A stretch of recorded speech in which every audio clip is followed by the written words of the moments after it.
পদ্মশ্ৰী বিৰুবালা ৰাভাৰ বিয়োগত শোক প্ৰকাশ। গোলাঘাট লক্ষীবাৰী শ্ৰীমন্ত শংকৰজ্যোতি আঞ্চলিক কলা মঞ্চৰ উদ্যোগত কালি পদ্মশ্ৰী বিৰুবালা ৰাভাৰ বিয়োগত শোক সভা অনুষ্ঠিত কৰা হয়। উল্লেখ্য যে কলা মঞ্চৰ সভাপতি দীপক হাজৰিকাৰ সভাপতিত্বত অনুষ্ঠিত সভাত অসমত ডাইনী হত্যাৰ বিৰুদ্ধে প্ৰবল জনমত গঢ়ি তোলা জনজাতীয় মহিলা পদ্মশ্ৰী বিৰুবালা ৰাভাৰ বিয়োগত গভীৰ শোক প্ৰকাশ কৰে।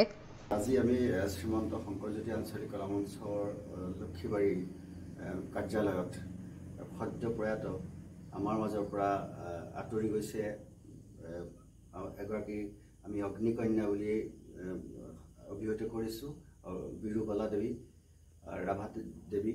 তেখেতে আমাৰ মাজৰ পৰা আঁতৰি গৈছে। আমি অতিশয় মৰ্মাহত হৈছোঁ বিৰুবালা ৰাভাৰ এই মৃত্যুত।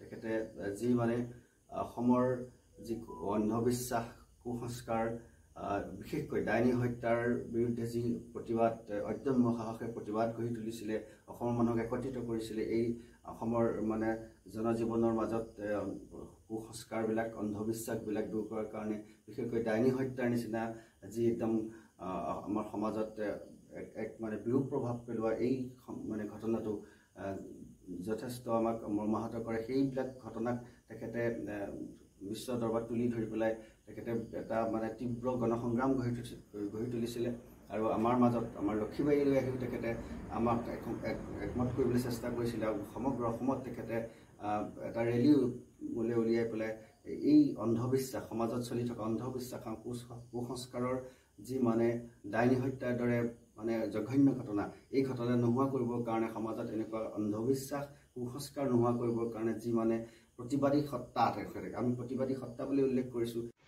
সভাই তেখেতক এগৰাকী সৎ সাহসী সংগ্ৰামী মহিলা আৰু সকলোৰে অনুপ্ৰেৰণাৰ উৎস হিচাপে গণ্য কৰে।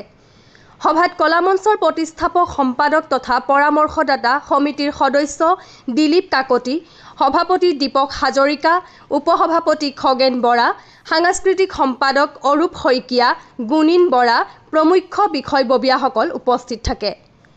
সভাখনৰ আঁত ধৰে কলা মঞ্চৰ সম্পাদক অমৃত বল্লভ গোস্বামীয়ে। লক্ষীবাৰীৰ পৰা জয়ন্ত হাজৰিকাৰ report, prime update Assam 24x7।